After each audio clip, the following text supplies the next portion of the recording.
Welcome, everyone. I'm Steve Payne, Dean of the Columbus School of Law here at the Catholic University of America. As silly as it may sound, I'll just say I had a dream. More than 5 years ago, when I became dean, I had a dream of what this already great law school could be. One of my ideas for helping the school along was to start a center named somewhat oddly perhaps, but for good reason, the Center for Law and the Human Person. I met Elizabeth Kirk, recognized how gifted she is, knew we needed her help, and so hired her as the center's founding director. I think at least a year later, though, she was still asking me occasionally, "Now, what is it you want the center to do again?" And it wasn't her fault that the task was still a bit unclear. But I stuck to one of my core leadership principles that has yielded success in the past, notably in the most difficult and satisfying field in which I've been successful, coaching Little League Baseball. I apologize to those who may have already heard this, but in our league, unlike my league growing up, the teams didn't stay together from year to year. They had to be drafted and assembled from scratch over and over again. And each year, after we had won the championship, I would tell the parents and players the same thing. I'm not going to be falsely modest, I'd say. I'm a decent coach. I'll take some credit for this. I'm an okay coach, but really, I'm an outstanding drafter of talent. In other words, all I needed to do in this case was to resource Elizabeth and let her do what she does. She got the water flowing, and then the dam broke. That's a good thing in this case. We raised the money for our Center for the Constitution and the Catholic Intellectual Tradition, and for an endowed faculty chair for our Knights of Columbus Professor of Law in the Catholic Tradition, Kevin Walsh, and finally for an endowed chair for Elizabeth's now co-director of the Center for Law and the Human Person, Professor Mark DiGirolamo, who in a couple of weeks will be officially installed as our first St. John Henry Newman Professor of Law. I'll take some credit for drafting this incredible faculty member as well, although I'm happy to say that these developments more and more have been real team efforts in a community, to mix the metaphor, that is firing on all of about 34 cylinders. That's how many faculty we have. And now we're having a conference on St. John Henry Newman, tradition and law. In belated answer to Elizabeth's good question, this is what the center should do.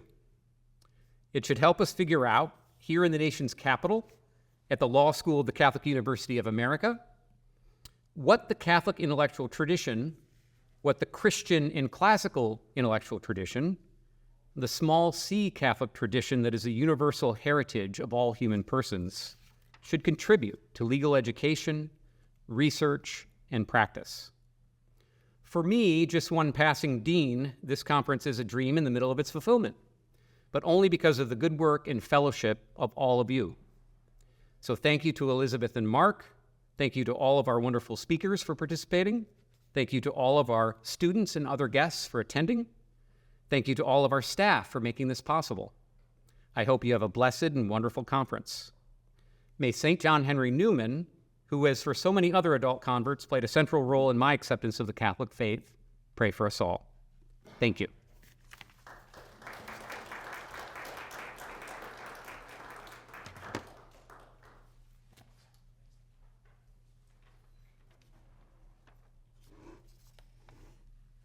Well, thank you very much, Dean Payne. What a great pleasure it is for me to welcome you to this conference honoring St. John Henry Newman and reflecting on his contributions to the concept of tradition and to law. And it's yet another distinct delight for me to introduce our keynote speaker. Professor Jennifer Newsome Martin is a Catholic systematic theologian at the University of Notre Dame with expertise in the thought of Hans Urs von Balthasar. Her first book, Hans Urs von Balthasar and the Critical Appropriation of Russian Religious Thought, was one of the winners internationally of the 2017 Manfred Lautenschlager Award for Theological Promise. She serves on the editorial board of Religion and Literature at the University of Notre Dame Press, and she has a joint appointment in the program of Liberal Studies. Her research interests span a great breadth of subjects: 19th and 20th century Roman Catholic and Eastern Orthodox thought, Trinitarian theology, theological aesthetics, religion and literature, French feminism, ressourcement theology, and from my own perspective, what is surely not the least of her interests, the nature of religious tradition. She is a Christian humanist in the true and the full sense. In 2023, she became the director of the De Nicola Center for Ethics and Culture, succeeding our friend and Center Advisory Council member, Professor O. Carter Sneed. In my own view, the De Nicola Center is the model for what Catholic centers reflecting and developing the Catholic intellectual tradition ought to emulate. It is a beacon for all of us, and I am very excited to see what the center will do under Professor Martin's capable leadership. Just one word more by way of introduction. The idea for this conference, drawing on both the multiplicity of the university's distinctive subspecialties and on its unitary, universal ends in the formation of knowledge, owes a great deal to Professor Martin. For it was at a gathering at a farmhouse only a few years ago at the home of our mutual friend, Professor Jeffrey Pojanowski, who is also here with us, that Professor Martin and I first spoke about Cardinal Newman, the possibilities for a conference that might bind together a Catholic university such as our own. That dinner included legal scholars, theologians, philosophers, artists, musicians, literary critics, and other motley sorts. That a conference like this can occur in a university today is a testament to the lasting power of Cardinal Newman's ideas and the possibility of the recovery of a universal Catholic humanism that transcends disciplinary difference and reflects the spirit of genuine cultivation and erudition, which has always been the university's essential reason for being and the fundamental way that it serves God. A university, Newman said, by its very name, professes to teach universal knowledge. It is in that spirit that the germ of this conference was born. With that preliminary, please join me in giving a warm welcome to Professor Martin, whose lecture is titled To Ponder All These Things, University Education, Tradition, and the Imitatio Mariae.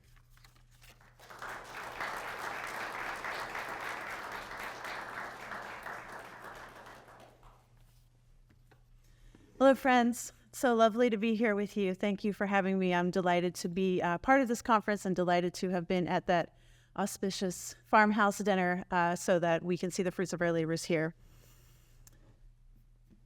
When you walk into Newman's University Church at 87A St. Stephen's Green, Dublin, Ireland, the church that St. John Henry Newman designed alongside architect John Hungerford Pollen at the Chapel for His Catholic University of Ireland, there are many lovely things to see. But what always catches and holds my eye is the semi-domed apse where Our Lady, seat of wisdom, sits enthroned. Painted in rich tones of green and gold, the Virgin Mother is encircled, entendrilled, envined by coils and coils of living branches which circumscribe representations of the holy martyrs arranged like beads on a rosary. Among these vines are also alighted whole flocks of birds, some with their wings outstretched in the very ecstasies of flight. Others rest at attention, turned toward Mary as if waiting for her command. Flowers bloom at her feet. This proliferation of flora and fauna extends from the apse onto the ceiling, which is painted with stylized branches and leaves of Ireland's native oak trees and acorns. Organic life burgeons thereby from the ceiling onto the alabaster capitals above the gallery support columns, which are carved variously with little birds building their nests, with leaves and flowers, with bunches of grapes and sheaves of wheat. To stand in the nave and gaze upwards is thus to bear witness to Newman's particular devotion to Our Lady, but also with all the abundant signifiers of lively, lush, verdant growth therein, to bear witness to the notions of lively development and living tradition, which remain at the very heart of Newman's theological thinking. In his meditations on the Litany of Loreto for the month of May, Newman makes an encomium to May, the month of promise, a fitting time and theme to praise Mary, who is none other than the sure promise of the coming Savior. May is that month when Newman writes, almost putting voice and lyric directly to the sacred art of Dublin's University Church. When the earth bursts forth into its fresh foliage and its green grass after the stern frost and snow of winter, and the wild wind and rain of the early spring. It is because the blossoms are upon the trees and the flowers are in the gardens. For such gladness and joyousness of external nature is a fit attendant on our devotion to her, who is the mystical rose and the house of God. We can already begin to see, perhaps, the promise of the Marian for understanding more deeply Newman's theory of the development of doctrine, as well, I shall subsequently argue, his educational philosophy. When the angel Gabriel visits Mary at the Annunciation and calls her blessed among women and full of grace, it initiates her into great joy, but also proleptically into great grief. Newman laments in his meditation on the Annunciation that hardly was Jesus born when he was assaulted by the powers of the world who wished to destroy him. Mary, however, there stands fated, not only to be Stabat Mater and Queen of Sorrows at the site of the cross, where the swaddling clothes of Bethlehem become transfigured into the burial cloths of Jerusalem, but also stands at the site of a different kind of crossing, that is, of that moment in the progressive revelation of salvation history which totters between prophecy and gospel.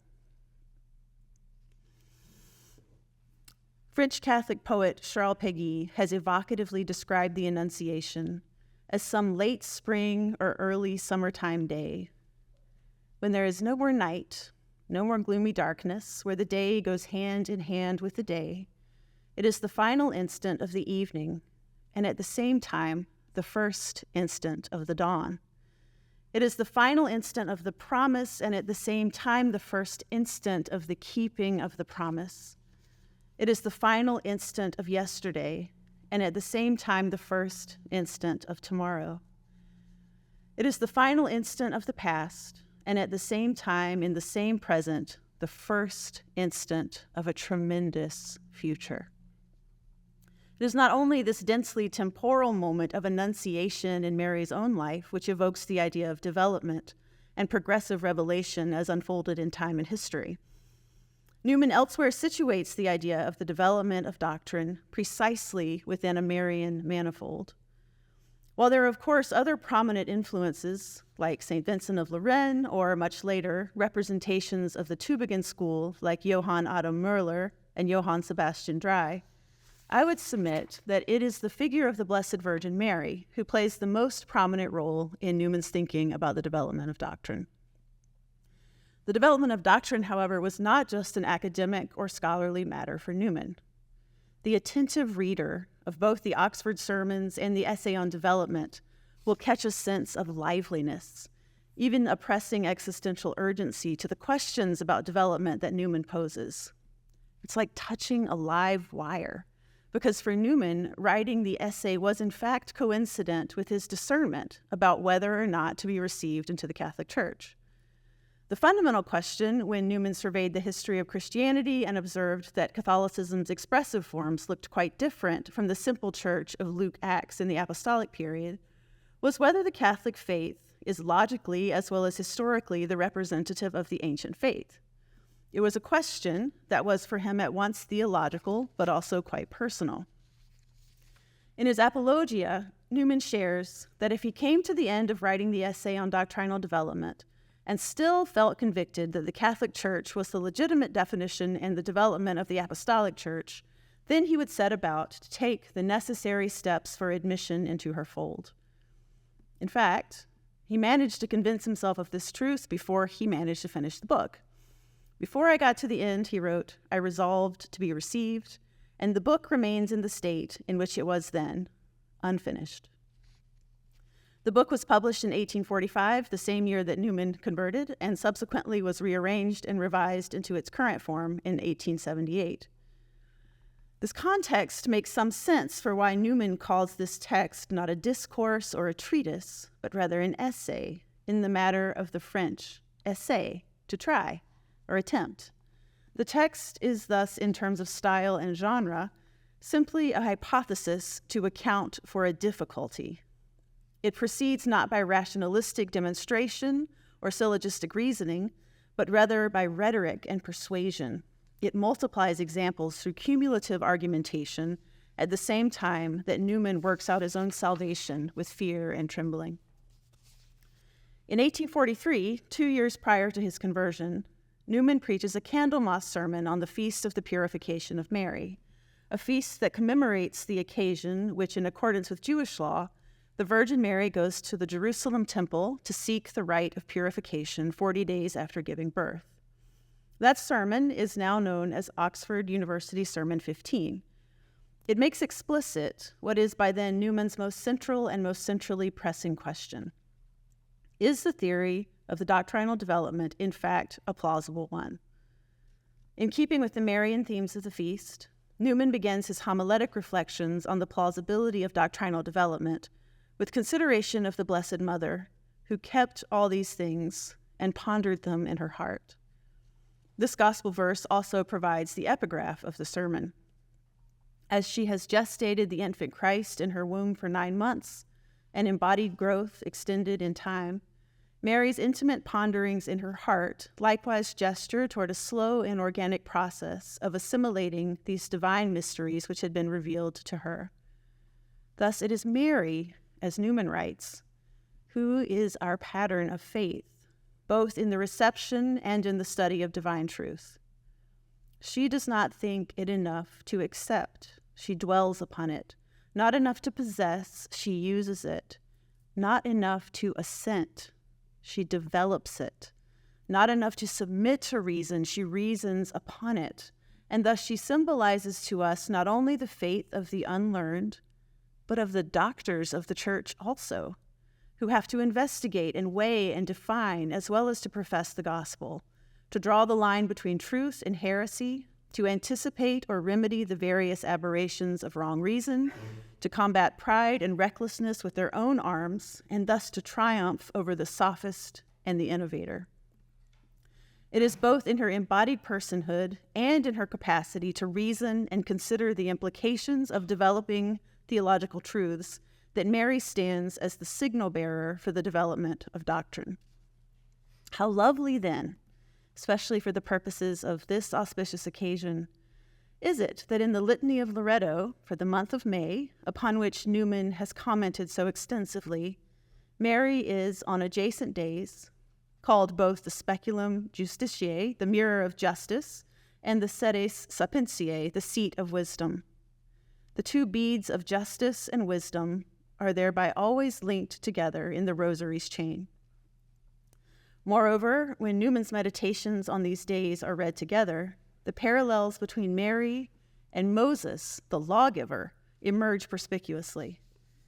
Where there is a long iconographical tradition which reads the figure back into the theophany of the burning bush in Exodus, Newman's treatment of these two Marian titles draws out a different aspect of the alignment between Mary and Moses. Newman's interpretation of Mary as both mirror of justice and seat of wisdom suggests that in those 30 years of all the ordinary intimacies with her son Jesus Christ, she learned to reflect back like a mirror the attributes of God with a fullness and exactness of which no saint upon earth or hermit or holy virgin can even remind us. Mary is akin to Moses, who went up the mountain to meet God face to face to receive the law, and returned with his own face shining like a mirror. Newman notes, however, that while the inspired lawgiver of the Jews had the privilege only now and then, from time to time, Mary for 30 continuous years saw and heard him, being all through that time face to face with him, and being able to ask him any question which she wished explained, and knowing that the answers she received were from the eternal God, which neither deceives nor can be deceived. This maternal intimacy is therefore also what gives Mary the title of Seat of Wisdom. In Newman's words, it is because the Son of God, who is also called in Scripture the Word and Wisdom of God, once dwelt in her, and then after his birth was carried in her arms and seated in her lap. It is also because, in a cognate of Newman's explication of the Mirror of Justice title, Mary would have gained tremendous knowledge by continuous communion with Christ, the living God. Although Newman writes Mary was a poor woman without human advantages, she must, in her knowledge of creation, of the universe, and of history, have excelled the greatest of philosophers, and in her theological knowledge, the greatest of theologians, and in her prophetic discernment, the most favored of prophets. As the newly installed rector of the Catholic University of Ireland, Newman started a periodical called the Catholic University Gazette, in which each essay was preceded by the invocation, Sede Sapentiae Ora Pro Nobis, Seat of Wisdom, Pray for Us. In one of these first installments, entitled, What is a University?, Newman describes it specifically as Seat of Wisdom and an alma mater, or bountiful mother, placing his nascent university directly under the patronage of the Blessed Virgin.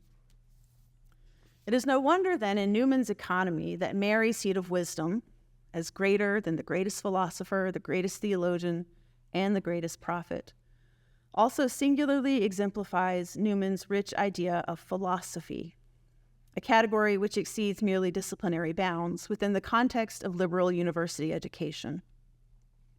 By philosophy, Newman means a comprehensive view of truth in all its branches, of the relations of science to science, of their mutual bearings and their respective values, and more the perfection or virtue of the intellect, enlargement of mind or illumination. For Newman, the cultivation of the intellect is an acquired faculty of judgment, of clear-sightedness, of wisdom, of philosophical reach of mind, and of intellectual self-possession and repose, qualities which do not come of mere acquirement. The attainment of the comprehensive mind and the cultivation of certain habits of mind, as freedom, equitableness, calmness, moderation, and wisdom, not merely the acquisition of facts or professional skills without this proper synthesis, is for Newman the fundamental aim of university education. Newman could not be more clear in both idea of a university and rise and progress of universities that professional training alone is insufficient for education. While he certainly recognizes the need for specialized vocational training relative to the different professions, it is only the process of training by which the intellect, instead of being formed or sacrificed to some particular or accidental purpose, some specific trade or profession or study or science, is disciplined for its own sake, for the perception of its proper object, for its own highest culture, which can be genuinely called liberal education. Newman worries in Discourse 7, Knowledge Viewed in Relation to Professional Skill, about the constricting, narrowing effects of an education which is confined to some particular and narrow end, and should issue in some definite work which can be weighed and measured, and thus leaves underdeveloped the cultivations of the human and the humane aspects of life, which are often sacrificed in the process of developing skills oriented merely to one profession. What is needed, rather, is the genuine cultivation of the intellect. To be a philosopher after the Marian way implies a connected view of the old with the new, an insight into the bearing and influence of each part upon every other, without which there is no whole and could be no center. It is the knowledge not only of things, but of their mutual relations. This synoptic ability is both contemplative and practical. Socrates has a way of seeing all at once, but so too does clever, crafty Odysseus. It is both the contemplative and prudential or pragmatic, which in the latter case has to do with a supple objectivity in unexpected situations, the capacity to grasp quickly the principles and features of a situation, and the ability to decide almost instantly according to right reason. So, as Mary, seat of wisdom, treasured up all these things and pondered them in her heart, she is the pattern not only for the development of doctrine, but also for the contemplative and practical wisdoms made manifest in Newman's idea of a university and elsewhere, wherein the student is called to develop both a comprehensive mind as well as wisdom in conduct or policy.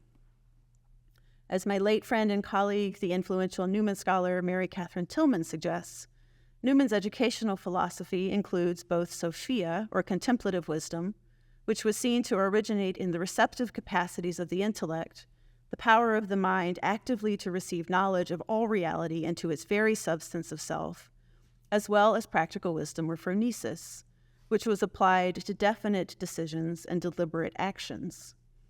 This latter, more prudential form of wisdom is what Newman will come to call the illiative faculty, a moral instinct, which functions in part as a means of apprehending truth that cannot be proved.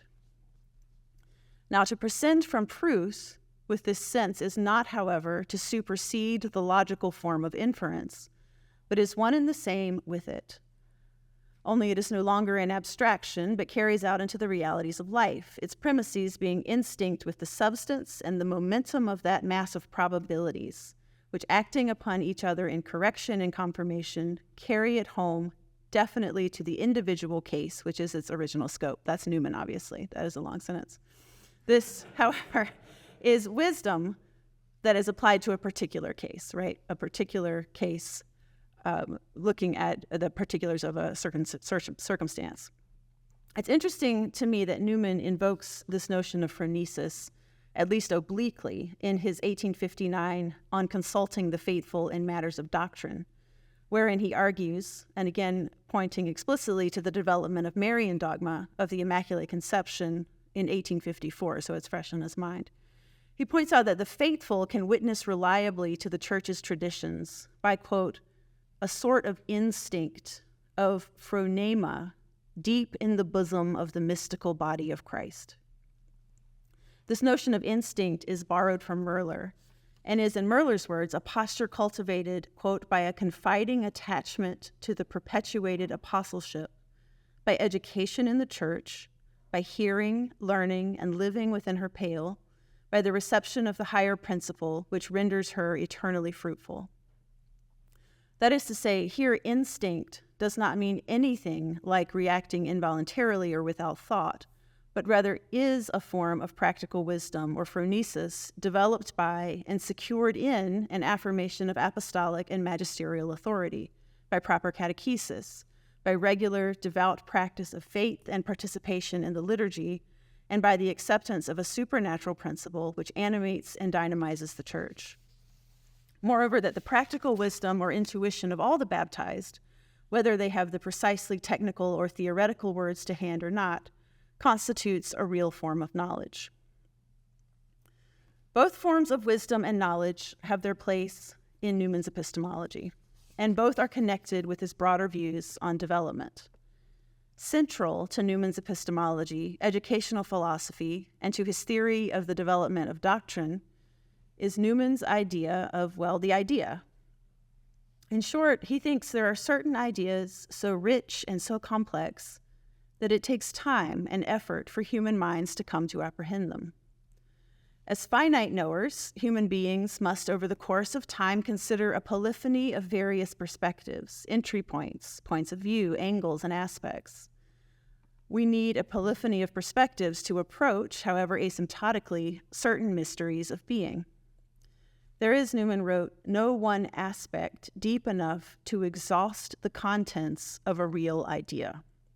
No one term or proposition which will serve to define it.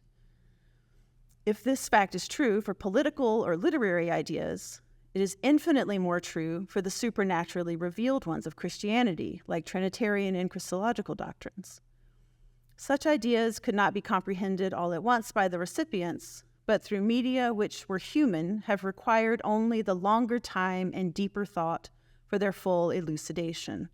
This may be called the theory of the development of doctrine. While the developments themselves are material, it is the idea which gives unity and force to its movement. The idea of the idea as this active principle thus always inherently bears a sense of livingness, activity, fecundity, creativity. In the opening pages of his essay on development of doctrine, Newman supplies a metaphor of a spring of water to argue that these ideas often get clearer, deeper, and broader the further they are from their sometimes muddy, confused, or chaotic origins. Interpretations of these ideas, then, ask not retrospectively what was to gauge their truth, but rather ask prospectively what will be. Ideas, Newman suggests, are often more equitable and purer and stronger when its bed has become deep and broad and full. Its beginnings are no measure of its capabilities, nor of its scope around it. Dangers and hopes appear in new relations, and old principles reappear under new forms. And this is where he says one of his most famous things: it changes with them in order to remain the same. In a higher world, it is otherwise. But here below, to live is to change, and to be perfect is to have changed often. The illative sense is likewise developed under the assumption of progressive development. As Fred Aquino has suggested in his gloss on Newman's Grammar of Assent, human beings are beings of progress who enter the world with nothing realized, and so we must develop our natural inheritance by a reliable exercise or proper employment of the cognitive faculties. Thus, perfecting the illative sense involves the maturation of right judgment in rationation. Along these lines, practice and experience are crucial for reasoning well and making apt judgments in concrete situations. Newman elsewhere speaks in terms of the notional and the real, where the former category is more abstract, theoretical, and ideal, while the latter is more concrete, particular, and image-driven. Consider, for instance, Newman's idea of a university, which is deliberately considering the university in the abstract, that is, the idea on the whole, or the formal conception of a university. On the other hand, those Catholic University Gazette essays, which were originally published between 1854 and 1856, and later collected into Newman's 1891 book, The Rise and Progress of Universities, trace in much more concrete terms the development of the university in time and history, considering specific examples of institutions of higher learning in Athens, Rome, Paris, Dublin, and Oxford. Thus, the latter, wherein Newman seeks to realize, that is, to make real, the formal idea, is of the order of real rather than notional apprehension. Concrete examples and images, Newman thinks, strike and occupy the mind as abstractions and their combinations do not, and are thus doubly efficacious and forceful in their hold upon the human mind. He says, I am more arrested by our Lord's bearing before Pilate and Herod than by the justum et tenacium, etc. of the poet. Right? This vision of Christ standing before Pilate holds the mind in a way that speaking about justice in general terms does not. This Marian ability to see the whole with a comprehensive mind, both contemplatively and practically, notionally and really, in Newman's educational philosophy, is deeply connected with his theory of development of doctrine in general, as well as more particularly his criteria for adjudicating legitimate developments from corruptions. It is, of course, precisely the heretical mistake just to fixate on one part at the expense of the whole. Quote, to go away with this or that proposition of the creed, instead of embracing that one idea which all of them together are meant to content. It fashions on some one statement as if the whole truth to the denial of all others, and as the basis of a new faith, erring rather in what it rejects than in what it maintains. Unlike heresies, the enduring truths of the faith are fecund, generative, reproductive. They are from birth to birth, from gift to gift. The heretical dogmas, on the other hand, are unfruitful, Their formulae end in themselves without development because they are words. They are barren because they are dead. If they had life, they would increase and multiply. Or if they do live and bear fruit, it is but as sin, when it is finished, bringeth forth death. It develops into disillusion, but it creates nothing. It tends to no system. Its resultant dogma is but the denial of all dogmas, any theology under the gospel. As with all living organisms, what cannot be assimilated must be and will be discarded. At this juncture, it might be helpful, given our mixed and multidisciplinary audience, to speak a bit more systematically about the development of doctrine as a phenomenon. I'm inclined first to take us back to the quite famous and sometimes infamous axiom of St. Vincent of Lérins, that tradition is that which has been believed always, everywhere, and by all. Oftentimes, this formula is all that is known of him, but I think in truth, to read the entirety of his Comitorium, which was published around the year 434, is to situate this first principle, always, everywhere, and by all, entirely within the second principle of the lively growth and development of Christian doctrine. Writing in the context of early church drifts toward Arianism and Nestorianism, as well as the deliberations of the Council of Ephesus in 431, which affirmed that the Blessed Virgin Mary could be called Theotokos, or God-bearer, Vincent was acutely aware of both the realities of doctrinal development, as well as the dangers which lay in wait with every new or innovative heresy, which might corrupt the deposit of the faith. Certainly, the text of the Comitorium bears magnificent witness to Vincent's concern that the sacred gift of the deposit and the normativity of the rule of faith be preserved. He often quotes from the letter of 1 Timothy, "O Timothy, guard the deposit that has been entrusted unto you." Vincent understands the deposit of faith to be received, not invented, public, not private, entrusted, not discovered, and should thus be protected by the loyal work of its guardians, stewards, and disciples.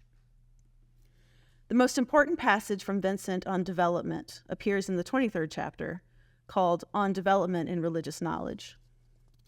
Vincent, despite sometimes having the reputation for advancing a rigid, static view of tradition, valiantly affirms progressive growth in the faith, what he calls all possible progress.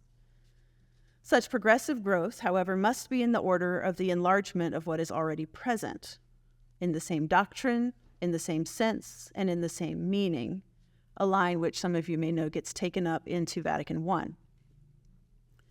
As Newman will go on to do some 1,400 years later, Vincent appeals to the analogy of human growth and development from infanthood to youth to maturity to old age.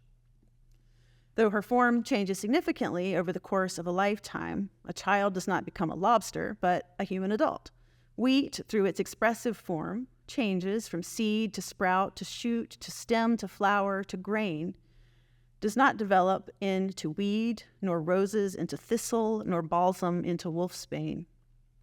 Likewise, developments in Christian doctrine ought similarly be consolidated by years, enlarged by time, refined by age, and yet withal to continue uncorrupt and unadulterate, complete and perfect in all the measurement of its parts, and so to speak, in all its proper members and senses, admitting no change, no waste of its distinctive property, no variation in its limits.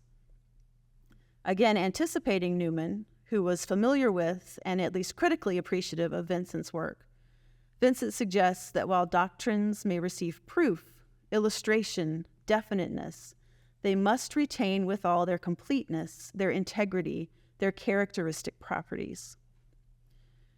What I find interesting to note, however, is that as a young, enthusiastic, and intrepid Anglican, Newman used Vincent's arguments for antiquity and ubiquity only against Roman Catholicism, arguing that such doctrines as purgatory, transubstantiation, and papal infallibility violated Vincent's own rules for continuity. Though he eventually softened a bit on Vincent, Newman retained some of his skepticism, noting that the Vincentian canon required practical judgment and good sense to apply it. How many fathers, how many places, how many instances constitute a fulfillment of the test proposed? In sum, Vincent's axiom, especially when applied with a heavy hand, was too narrow, juridical, and retrospective to be universally serviceable for making judgments about the legitimacy of doctrinal developments.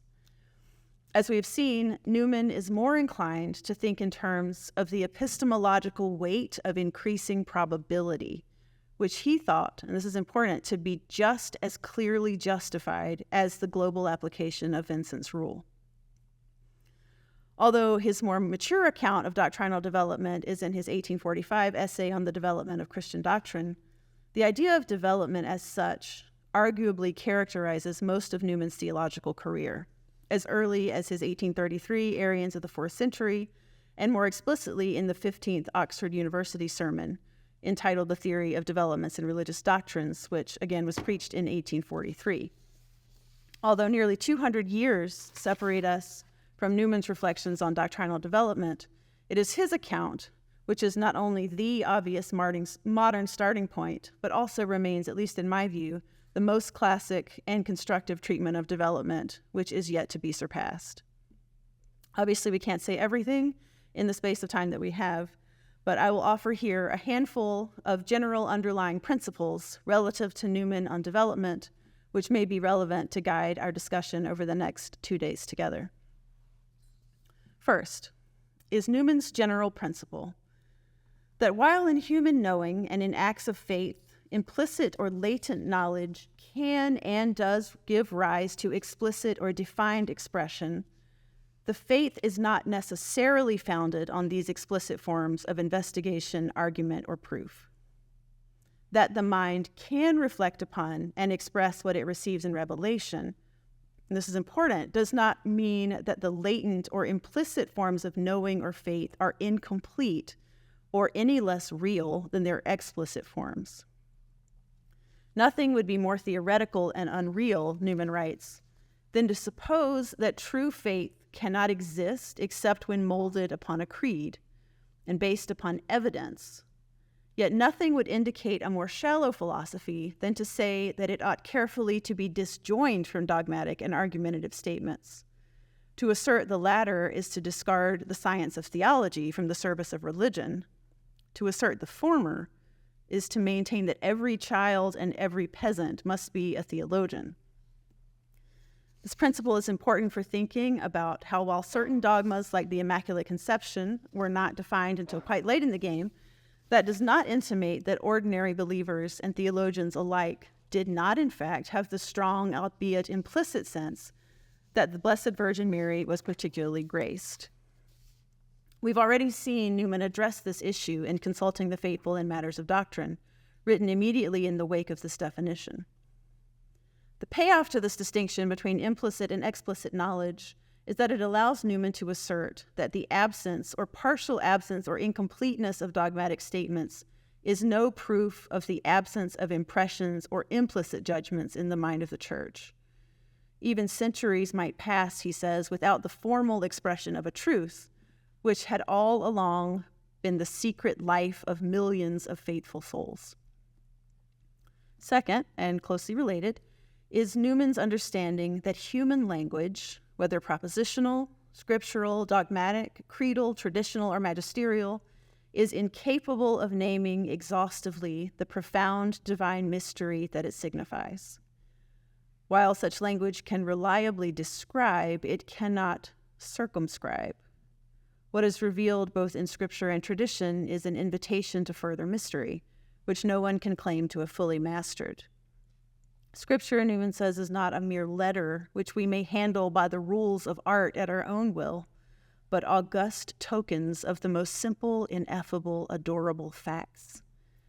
Statements in the Scriptures begin, they do not exhaust. Newman goes on to say that the Scripture begins a series of developments which it does not finish. That is to say, in other words, it is a mistake to look for every separate proposition of Catholic doctrine in Scripture. In the essay on development, Newman suggests that the entire Bible is written on the principle of development. Scripture raises but does not solve questions that call out for answers. and unless we suppose a new revelation, they must be answered by means of the revelation which we have, that is, by development. Likewise, creeds and dogmas are but symbols of a divine fact, which, far from being compassed by those very propositions, would not be exhausted nor fathomed by 1,000. In sum, Newman makes the case that the fact that doctrines develop is excluded neither by appeal to the scriptures nor to dogmatic or creedal definitions. The third element, consonant with the dynamism of the idea as an active, vigorous, living principle with powers of nutrition, of assimilation, and of self-reparation, is Newman's consistent appeal to organic, biological, gestational metaphors. Newman writes compellingly of seeds, acorns, and children, which become respectively shrubs, oak trees, and men. The kingdom of heaven is like a mustard seed, which over time triumphantly, brilliantly exceeds its primordial expressive form. Newman glosses this Matthean parable by making the analogy to an internal element of life, whether principle or doctrine, over against any mere external manifestation. You can see the influence of Merler here again. It is observable that the spontaneous as well as the gradual character of the growth is intimated. It is not an effort of wishing and resolving or a forced enthusiasm or any mechanism of reasoning or of any mere subtlety of intellect, but comes of its own innate power of expansion within the mind in its season. This process, Newman writes, whether it be longer or shorter in point of time, by which the aspects of an idea are brought into consistency and form, I call its development, being the germination and maturation of some truth or apparent truth on a large mental field. This means that true developments, even as they evolve through time and history and in form, must, as in biological reproduction and in St. Vincent of Lérins, really belong to the idea from which they start. Fourth, and particularly resonant with the Marian element I've tried to highlight here throughout, is Newman's sense that the development of doctrine is worked out in embodied historical processes of mediation, which involve the thoughts and minds and practical wisdom of ordinary human beings. The development of doctrine is not a rationalized discourse, but rather is one decidedly infleshed within history and within the subjects of history. This means that the development of a given idea cannot be worked out on paper, logically, like working out a geometrical proof with premises which follow one from the other.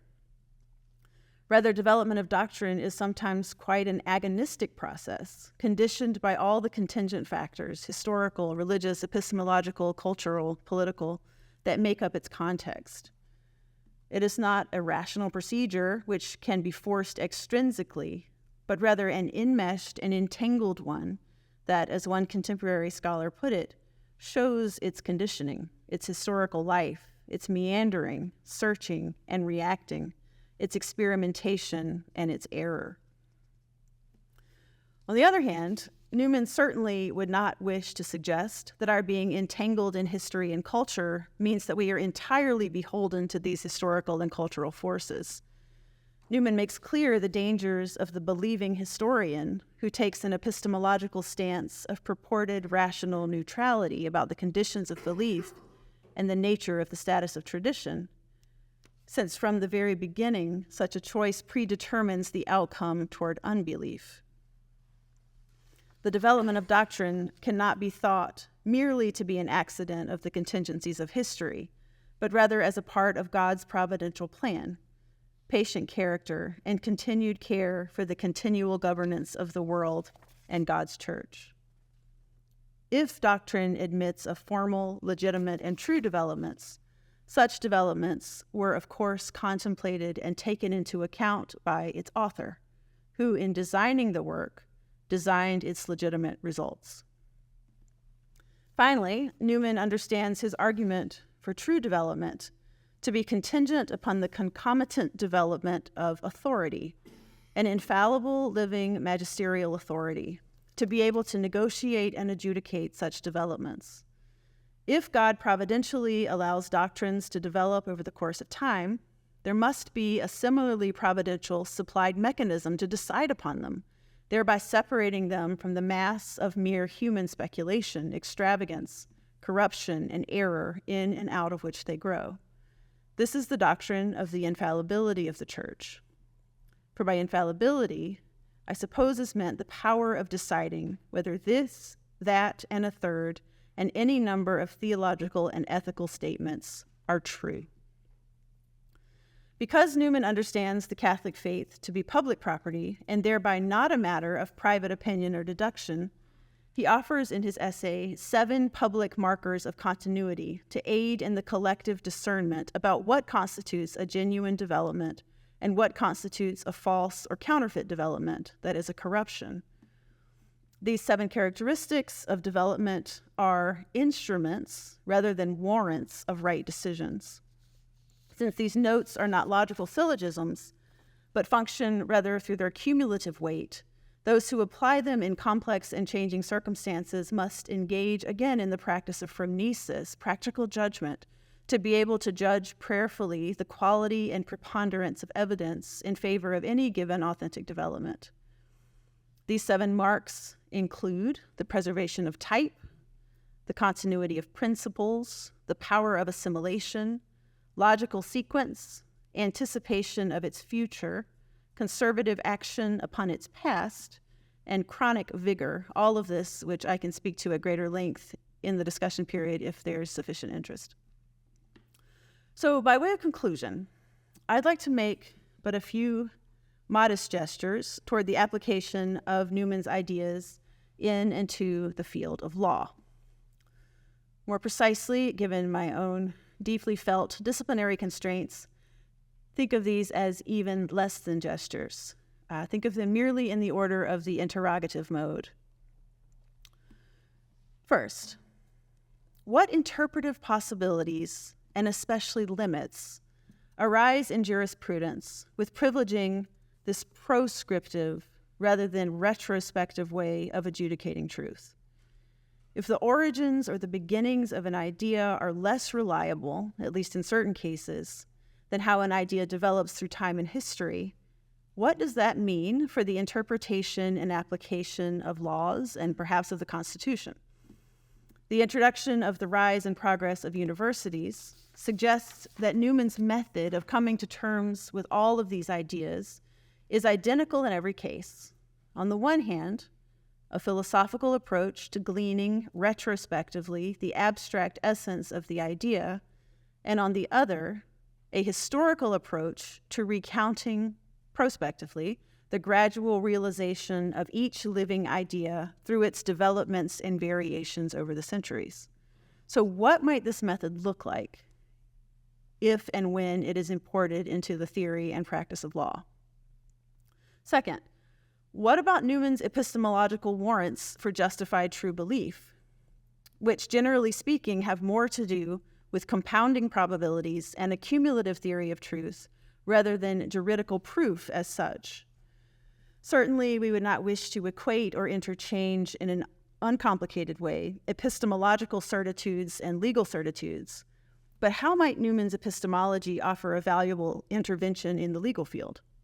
Such a conversation might also include discussion of the role of phronesis or practical wisdom in making legal judgments. Third, something I didn't talk about, but might we wish to speak further together about Newman and the role of conscience? In his famous letter to the Duke of Norfolk, Newman gives an account of conscience that is an outgrowth of the Supreme Being, who has the attributes of justice, truth, wisdom, sanctity, benevolence, and mercy as eternal characteristics in his nature, the very law of his being, identical with himself. And next, when he became creator, he implanted this law, which is himself, in the intelligence of all his rational creatures. The divine law, then, is the rule of ethical truth, the standard of right and wrong, a sovereign, irreversible, absolute authority in the presence of men and angels. Hence, it is never lawful to go against our conscience. Some of you who have read Newman know that when he has this kind of religious experience when he's a teenager, he sort of feels this presence of the divine within him, this luminous presence that has never gone away. And he thinks of that as conscience, as this indwelling of the divine presence, which makes sense as to why he says it is never lawful to go against our conscience.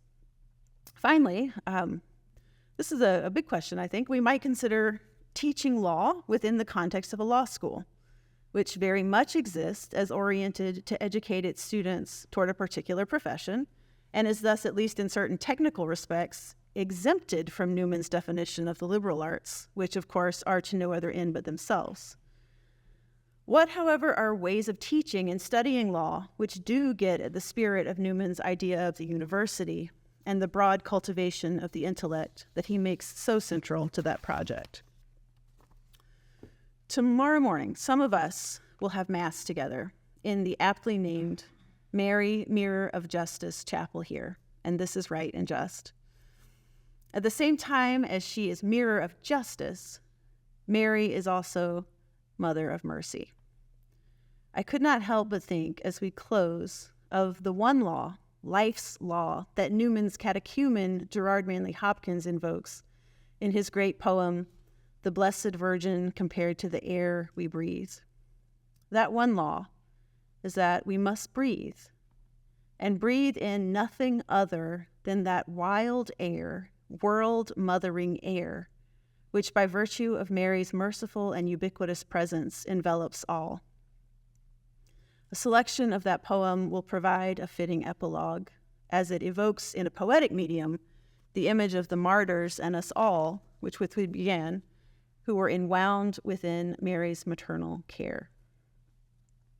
I say that we are wound with mercy round and round, as if with air.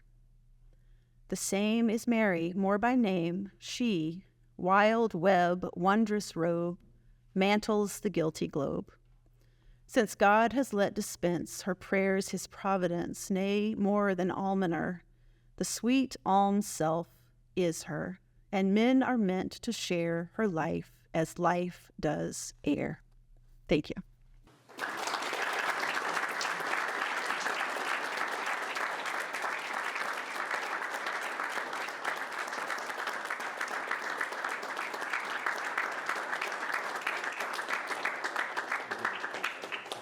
Very much. We have a little bit of time for some questions of Professor Martin with respect to that wonderful lecture. So we've got a student worker in Andrea who's going to be running around asking or handing over the microphone. So please speak right into the mic. It actually doesn't amplify your voice. It just records.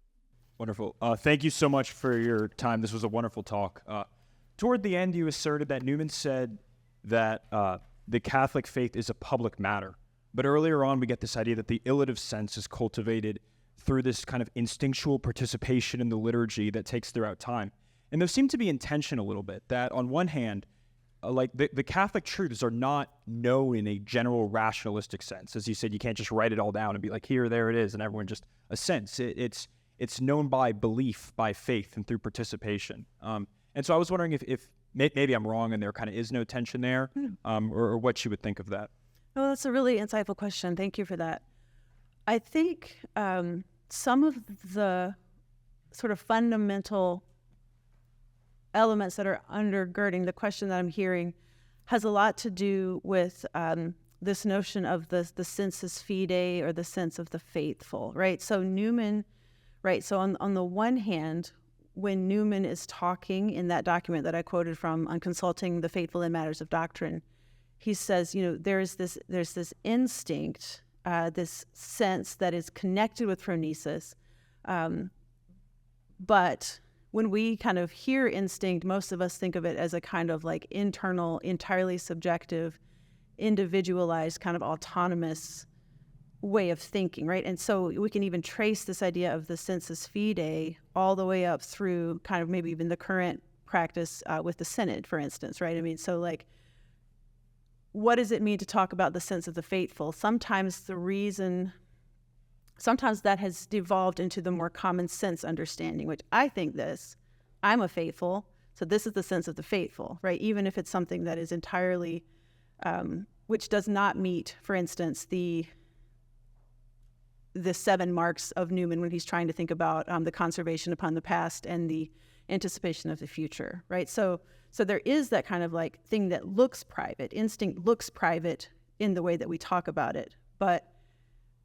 And for him, I mean, he's very interested in conscience. And so this notion of people being obliged to their conscience is absolutely central for him. And so in certain respects, it is private and subjective. But remember what he says when he's not quoting Merler, but he's quoting this bit of instinct, and phronema is coming from Merler's text on the unity of the Spirit and the church. And that's like, that sense is forged only in the participation of the liturgy. It is forged only in the faithful unity of oneself with the magisterium. It is forged only within these communal ways, right? And so I think there is a kind of inherent tension, at least in the way that the language is understood. But I think for Newman, instinct is always going to be keyed to it being developed within the liturgical community. I hope that helps.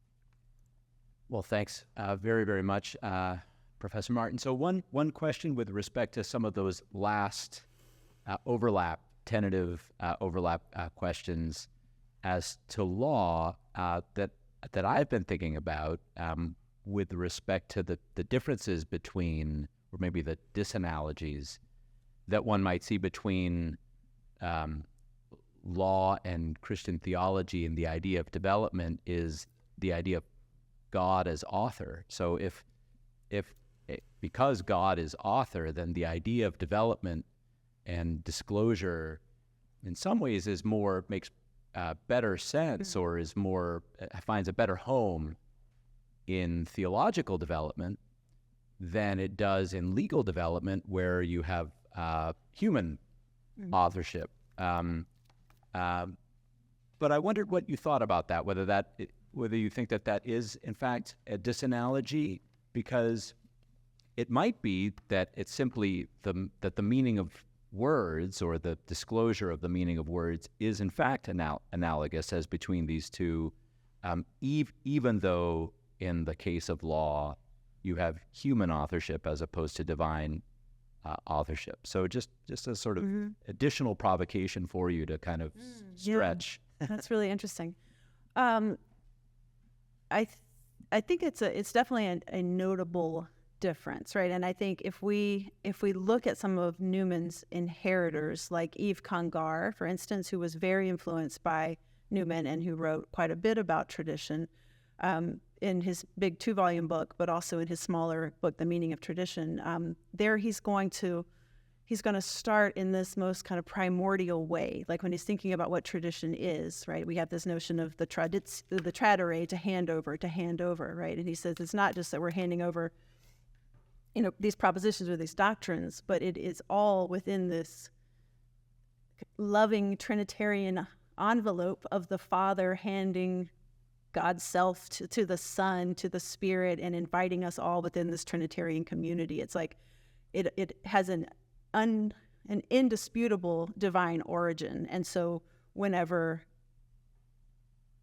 the Son hands himself over to the flesh, and on the cross hands himself over to John and Mary at the foot of the cross, behold thy son, behold thy mother, and then it's handed to, apostolic succession and on and on. That is the sort of wave with which tradition is enveloped, right? So all these other kinds of acts of tradition are relative only to that beginning. And so, right, Newman, when he's talking about the idea, he's not talking about it simply as in those terms. He says, there are these ideas, political ideas, literary ideas that become, he says, it's like the prophet Jeremiah. They become part of a nation's, in their bones, and it's like trying so hard to get out, and eventually it does. So there are ways in which these notions of manifestation and expression from this internal thing. You know, when you're reading along and you see a sentence and you think, that's the thing that I felt that I've never been able to express, and here are the words for it, right? So that phenomenon certainly happens outside. I think where it might be closer is bringing Newman in again on conscience, right? Because this also has at least an analogous divine origin, right? When you have divine law implanted into human beings in the natural law, then there is a kind of divine beginning. But right, it is kind of it is difficult to separate those out entirely, though, because even development of doctrine, right? Even things that we see, the way that Dei Verbum, for instance, is so careful when it's talking about divine and human authorship, right? God as true author inspired human beings as true authors, right? I mean, so it's like this cooperative process. So it's what I don't want to give the impression that theology is only divine authorship. I mean, there's human authorship there as well. So just a step.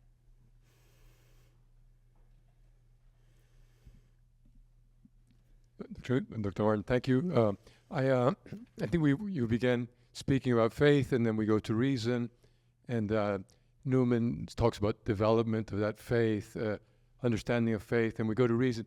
So many times we end up talking about reason and what reason can do.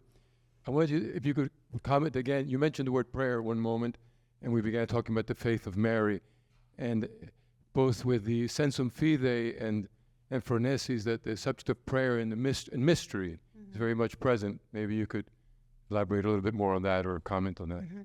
Absolutely. I mean, I think that's very much at the heart and the spirit of Newman. Sometimes I think like Newman's 7 tests and or Mark's characteristics, properties of development get applied in this kind of overly rationalistic way, when I think Newman would be horrified, not only because of his epistemology of kind of probability, but also because he was a deeply holy man, right? This idea that being sort of steeped in prayer and steeped in kind of receptivity, I think that's kind of where we see the Marian come out again, right? It's not that I'm seeking to prove this continuity. It is a sort of epistemological and spiritual posture of profound receptivity. Let it be done unto me according to thy word. You know, I think that if we think of prayer in those terms, I think that's a very kind of intimate and very profound form of prayer, to listen, right? To sort of wait for the unfolding of these things, with epistemological humility, and knowing that it's all gift. So absolutely, I think Newman would certainly. I don't know. I find Newman is very interesting, isn't he? Because he can write in all the genres. He can write with such precision. But I'm most compelled by Newman as homilist, and Newman's meditations and devotions and these things. If you've not read the homilies, I mean, they're beautiful. They're absolutely lovely. You get a sense of the prayerful character of this man, the saint, who has given us very interesting kind of ideas about development of doctrine. But I think to separate the two would be a misreading, profound misreading. Hi, I really loved your talk. Forget this doesn't have sound, but really loved your talk. I thought it was really beautiful how you talked about the Blessed Mother as being kind of, the chief created human theologian or head of doctrine, and it reminded me of a bishop in a homily that I was attending, talking about on some level the theology that we learned from the children at Fatima, and so this concept of this learned bishop preaching about what he learned from children. So I thought that was really interesting. Could you speak more about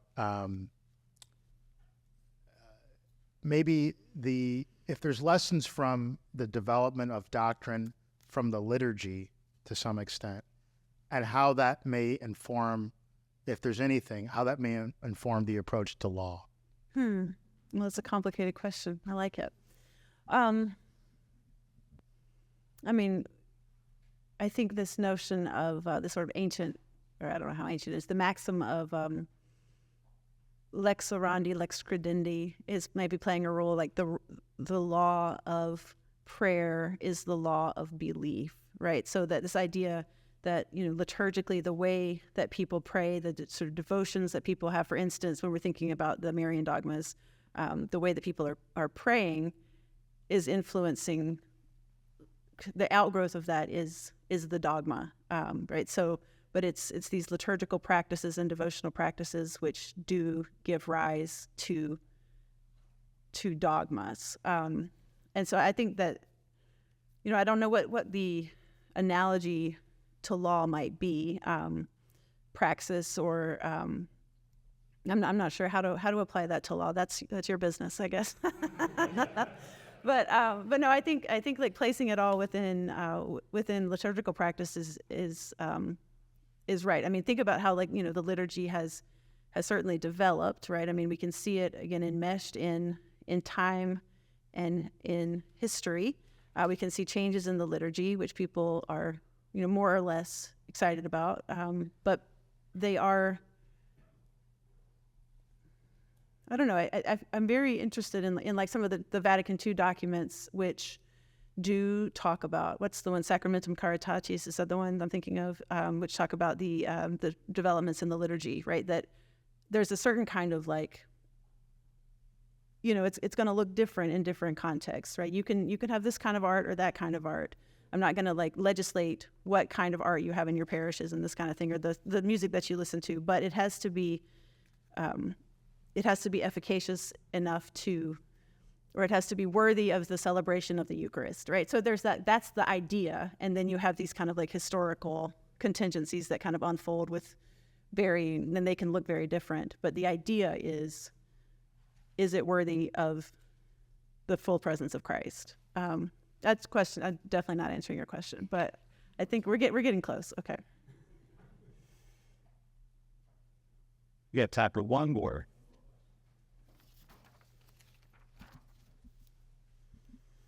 Thanks so much. To the extent that you can kind of get into the mind of St. John Henry Newman, what do you think he would say is the proper role of conscience for judges in particular?